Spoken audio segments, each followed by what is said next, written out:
So is Hurricane Helene the Democrats' Katrina? I'll be explaining to you guys the differences, but I'm also going to be explaining to you guys exactly how screwed up this entire situation is. So make sure you guys stick around for the full video. But of course, you guys know me. I got to give you guys a bit of a montage. The storm zone need, Mr. President? Okay. What do the states in the storm zone, what do they need after what you saw today? Oh, in the storm zone? Yes, sir. I'm wondering what storm you're talking about. And the federal relief and assistance that we have been providing has included FEMA providing $750 for folks who need immediate needs being. You're threatening to take me to jail for trying to get our stuff off our property so the crackheads don't get it, right?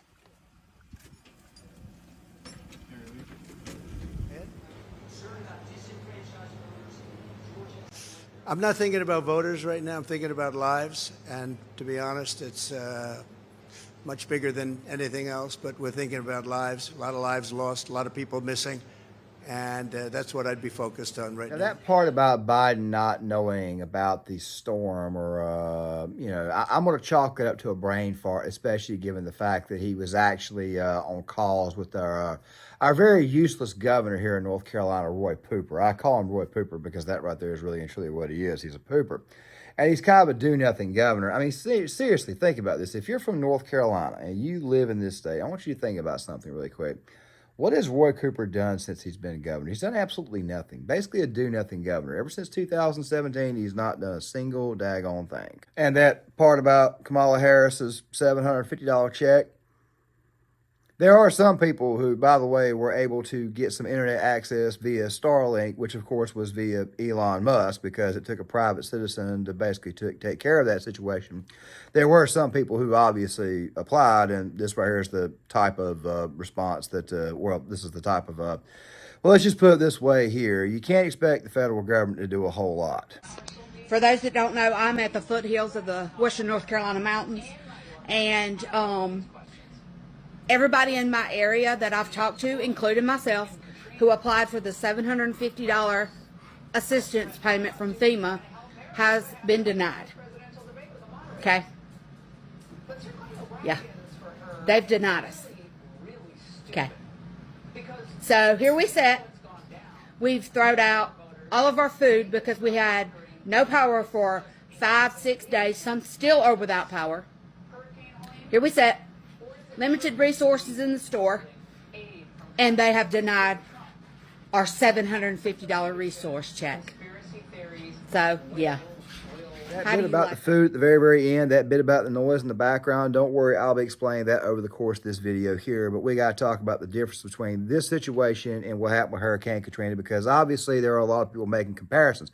However, there are also people out there who are just straight up thinking about politics and nothing else. I mean, you guys saw at the very beginning that the current Republican nominee, former President Donald Trump, still call him president from time to time, he's basically telling you, I'm not really thinking about the votes at this moment in time, which of course you shouldn't be thinking about that. You should be thinking about the people. And by the way, there were people who were complaining about him doing campaign rallies or being in Ohio or being in Pennsylvania when he should be there. But the problem is this right here. The people who were complaining about that didn't seem to realize that in the state of North Carolina, when you have a hurricane, it's always best to give it a few days, especially given the fact that Western North Carolina, seeing as this hurricane came up through the western side of Florida, through the Panhandle, also northern Georgia and East Tennessee and northern Alabama were also affected as well. Pretty much the entire Appalachian region. It would probably be a good idea to kind of give it a few days. And of course, based upon some of the stuff you guys are seeing here in the B-roll footage, yeah, it seems to me like maybe the former president was correct to wait a few days. Of course, Kamala Harris, she has now shown up for a photo op, and of course with that $770 belt buckle, and of course telling people they can get $750 when they obviously cannot. And obviously some people don't have internet, where some people were able to get internet, and those who were able to get internet somehow or another were not able to actually get access to the money. It seems to me like this entire situation is pretty daggone sticky. My question about North Carolina, you had these killer storms, which by the way was a third big story this week. Yes, these another storms. And there's a lot of displacement in Western North Carolina. Now, Asheville is a blue dot in that area, but there are a lot of Republican voters Asheville's there. Key. But those voters in Asheville are they're the kind of voters who will figure out a way to vote. They're upscale kind of liberal voters, and they're probably going to figure out a way to vote. I'm not sure a bunch of these folks who've had their homes and lives destroyed elsewhere in Western North Carolina in the mountains there are going to be as easy to wrangle for the Trump camp. I'll come back to David Axelrod's scummy ass a little bit later on this video, but there's a couple more things I want to get to before we get to him. Okay, you guys obviously saw that montage, and we'll be breaking it all down in this video here, but I do want to go ahead and say this before we go any further. I have not been online for the past 7 days, and the reason why is because YouTube thought it'd be a good idea to give me a community guideline strike over a video from back in July. YouTube acted funny as hell this entire past week. I'm showing you guys some stuff here in the B-roll footage. People's channels got removed. People's accounts got removed, then restored. And, of course, my community guideline strike, which was last Sunday, came out of the middle of nowhere. But then again, though, given how the people at Google are, it doesn't really surprise me. But there will be a separate video talking about that in much, much more detail at 6 o'clock tomorrow evening. And I'm probably going to be talking about the direction of the content because I got to give you guys a bit of an update to go along with that in that video as well. And yes, the community guideline strike is one of the reasons why it is I'm making some of the decisions I'm making, because this crap right here is getting absolutely monotonous. I want to go ahead and get that out of the way. With that there out of the way, now let's go ahead and get to the meat of this video. And yes, this situation is in fact sticky. I want to go ahead and say this really quick. In 2005, I was stationed at Camp Lejeune, 2nd Tank Battalion, and I'm sitting there in the barracks, and we've got some storm activity going on where we're at. But of course, being in Eastern North Carolina versus in New Orleans, which is really pretty much the entire Gulf of Mexico, because Mississippi, Gulfport, Shreveport, all those places, and parts of Texas got affected in that storm. There was a lot of talk about sending us down to that region to assist with security, assist with the cleanup, all that type of stuff there. Of course, it didn't happen. However, you had incidents like what you guys are seeing here in the B-roll footage, which I cannot play for you guys because of the language, but I'll try to link the TikTok in the description box. Lady and her husband going to their place of business to try to secure it, to keep people from getting in. And of course, cops telling them you can't be here. And of course, I did play some of it for you guys in the very, very beginning in the montage. But of course, the full minute and a half has actually got a lot of very, very colorful language that, of course, would probably get this channel demonetized or get the ads on it limited. And of course, how YouTube is getting right now. I just talked about community guidelines right up in the video. But the fact of the matter is this right here. These people have a phrase, and that phrase is never let a good crisis go to waste. Well, in some cases, they have a crisis like what you guys have right now that they absolutely 100% completely ignore because the area of people that are there happen to be people who don't vote for their party. Now, the difference from what you guys saw in the B-roll footage was during Hurricane Katrina, law enforcement in the state of Louisiana and the National Guard didn't actually step in on this right here, which I think they probably should have, because your job is to uphold the Constitution of the United States. The Constitution was being violated. In that situation, what happened was that law enforcement thought it would be a good idea to take people's firearms away from them unlawfully, and also to go on top of that, they also thought it was a good idea to rip people from their homes. Several stations were set up. People were set in areas to protect their homes, their businesses, all that type of stuff, private property throughout the entire city of New Orleans, because they were more in fear of the police officers than they were of criminals. Like I said, Hurricane Katrina, pretty bad event, but the worst part of that event was that the Bush administration came off as looking completely out of touch because they did not respond to said incident right away. The response time for Hurricane Katrina was nowhere near as bad as this situation here. So no, it's not Hurricane Katrina. It's not the Democrats' Katrina. It's absolutely 100% worse, especially given the fact that the FEMA funds is tremendously prepared. This is what we do. This is what they do. And the key here, Rebecca, is also to make sure that the communities who are potentially impacted are prepared as well. And it's not just hurricanes and wildfires, also extreme heat, which certainly some parts of the United States are already experiencing. Secretary Alejandro Mayorkas sounding the alarm on FEMA funding right after the devastation of Hurricane Helene. Listen. We are meeting the immediate needs, with the money that we have. We are expecting another hurricane hitting. We do not have the funds. FEMA does not have the funds to make it through the season. This all comes as the Biden-Harris administration spent over $1 billion from a FEMA program on services for migrants. Attorney General. The money has completely disappeared, seeing how it is that they have given this money to illegals, they have given this money to Ukraine, or it could just be good old-fashioned, they don't care about the people in these areas because these people obviously are not going to be voting for them. Look, go back to what David Axelrod said at the very beginning of the video, and I did say that I was going to get back to him. David Axelrod's over here talking about, well, you know, maybe she has a chance to win because upscale voters in Asheville are going to go vote. Trust me, Buncombe County did not go to Biden by a whole lot. It did not go to Hillary Clinton by a whole lot. And like the former president said, you should be thinking about the actual people in this situation and not the actual vote, because this is above politics. But still, at the same time, though, this is all these people think about is politics. Politics makes you a very, very nasty, scummy person. And of course, David Axelrod is, in fact, a nasty, scummy person. And that nasty, scummy person obviously put his nastiness and his scumminess on display in that little clip that Clay Travis got a hold of. Because guess what? At the end of the day, it's all about votes to these people. Nothing more, nothing less. These are people. Now, guys, you remember this TikTok I played for you guys here in the B-roll footage of the girl? And, of course, I said that bit about the power, of course, would show back up in this video. The bit about the money would, in fact, show up in this video right here. Well, there was another guy who did a TikTok on this where he basically talked about the fact that, yeah, there's people in North Carolina who right now don't have internet access to get a hold of that money. I'm going to play that TikTok for you, and I'm going to come back on the other side and expand a little bit further. Help us. We are dying. We are without food, water, or shelter, or any electricity. We need your aid. Understood. We're going to send $8 billion worth of aid. Oh, thank you. To Ukraine. Let's do that right away, ASAP. Come on. What? No, a hurricane has completely ravaged the people that you represent. Give us that money.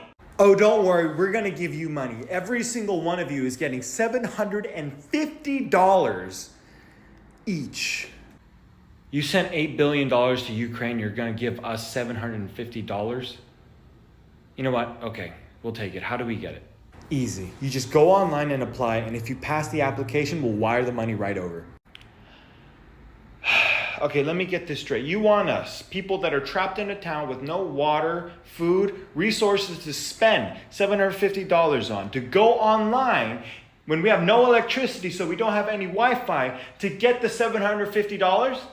I'm black, just like one of you. Wi-Fi to get the $750? I'm black, just like one of you. What does that have to do? President Biden, please do something.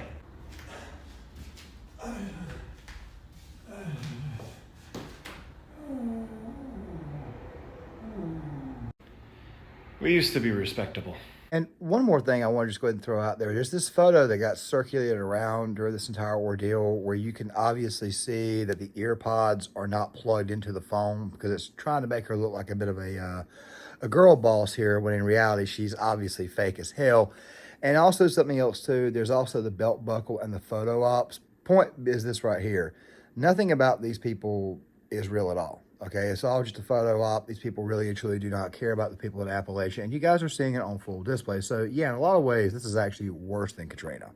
You guys obviously saw that, but I want to go ahead and say this. If I didn't say it before, Elon Musk was able to get some of these people on the Starlink. Now, the lady that you guys saw in the B-roll footage that you're seeing again, this woman right here, the situation from what I can see, and you know, if you actually listen to what she had to say, especially about the meat, this woman right here has got the grill. She's got to cook all of her meat. You see, when a hurricane hits, the power always goes out. And sometimes the power won't go out, like, say, where I live at. I live in an area where, you know, power sometimes does stay up because apartment complexes do a better job during hurricanes at keeping the power going. But still, though, a lot of these homes, especially in rural areas and small towns, they're not going to have their power back on for 2 or 3 days. Sometimes it's for weeks. Okay, it looks to me like what happened to her case is that she got her power going via generator, meaning that her husband had the money to actually go get a generator, or maybe she had the money, or maybe she got it from mom or daddy. The point is this right here. When the power goes out, you run the risk of everything spoiling in the house. Typically what will happen is that the freezer will still remain cold, still remain freezing for roughly a day or two. After that second day, guess what? It's not going to freeze anymore. As long as the doors kept cold, as long as doors kept shut, it'll continue to keep everything frozen for roughly a day or two, if you're lucky. But the thing is right here, after day 2, the food begins to thaw. You got to put that stuff out there on the grill. You got to put that stuff on the stove. Most of the time the grill, because normally people don't have power in the house. It's one of the big reasons why people buy so much charcoal going into a hurricane, and you got to grill all the food. So that $750, when you think about it, is just simply going to do what? Replenish the refrigerator and the freezer is all the hell it's going to do. It's not going to help out anywhere else. Of course, the price of gas is going through the roof, and with current inflation the way it is, obviously these people are hurting a lot more than you might would think. But like I said, once again, let's go ahead and give all of our funds to illegals. Let's go ahead and give all of our funds, not just illegals, but Ukraine and every single conflict, every freaking conflict in the world. By the way, they're bragging about their response when it comes to Lebanon, the situation going on in the Middle East. The truth be told is these people are showing you right now, they don't care about you. They don't care about ordinary, everyday Americans. Like I said before, this right here is Appalachia. This is the Appalachian section of the country. They don't care about those people. They never have cared about them, which is kind of ironic, especially given the fact that it's the people who live in Appalachia that used to support the Democratic Party the most because of the working class messaging that came out, especially when Clinton was running for president. And this right goes all the way back to Jimmy Carter, too. So look, I didn't want this video to turn into politics, but it looks to me like everything, of course, is once in fact being made political. Go back to what David Axelrod was saying. The only thing he really and truly cares about is the vote. That's the only thing he cares about. Where it is that former President Trump tells you he's not thinking about that. He's thinking about the people who are involved. These right here are American citizens. These right here are our actual countrymen. But once again, though, because they don't vote the same way what the current administration wants them to vote, obviously they're going to stiff them. I said earlier that, talked about the funds, giving away the funds, but the truth be told is this right here. If we wanted to give these people something, the federal government could reallocate the funds to actually help these people out. But of course, because they don't vote a certain way, obviously they're not going to help them out. Now, I can promise you that if a hurricane shot went north and it went to, say, I don't know, maybe Delaware, where Biden is at, a very, very blue state, you got that coast of Maryland, of course, the coast of Virginia. And let's just say it slid up New Jersey, kind of like with Hurricane Sandy, because Obama was very, very quick on that, or New York. I can promise you right then the Democrats will find a way to crap the money out to help these people out because they are their voters. The fact of the matter is this right here. This situation is way worse than Hurricane Katrina for a multitude of reasons. Number one, it's really worse than Hurricane Katrina because obviously Appalachia normally does not get hit or affected by hurricanes. Where I live at in the state normally gets hurt by hurricanes, gets hurt by storms. Number two, the federal government is also showing you exactly how incompetent they are, but they're also showing exactly how little they care about you, at least in Katrina, where it did take a few days for the Bush administration to respond to get people down there. And I mentioned the constitutional violations earlier. At least they sent people down there. At least they got FEMA down there while it was a little bit late. They got them down there where, in this case right here, the federal government, the current administration, the current regime is telling you point blank, these are people in this nation that we, quite frankly, do not care about. That right there is what the hell is going on. And trust me, there will be a backlash because North Carolinians, they don't exactly like being stiff. That right there is all the hell I'm going to say. With that right there, make sure you guys please hit the like button. Please subscribe. Please leave a comment in the comment section. I would love to hear what you guys have got to say. There'll be another video coming out a little bit later on today on the community guideline strike and what I'm going to do as a result of it because the appeals process did not go very, very well. I explained that there in that video, but I'll also be talking about the future of the channel itself because obviously I got to make some adjustments to keep the Google guys from taking down random videos and shutting me out for 7 days and keeping me off the platform. With that right there being said, make sure you guys, once again, please hit the like button, subscribe, share the video, sound off, and I'll see you guys later.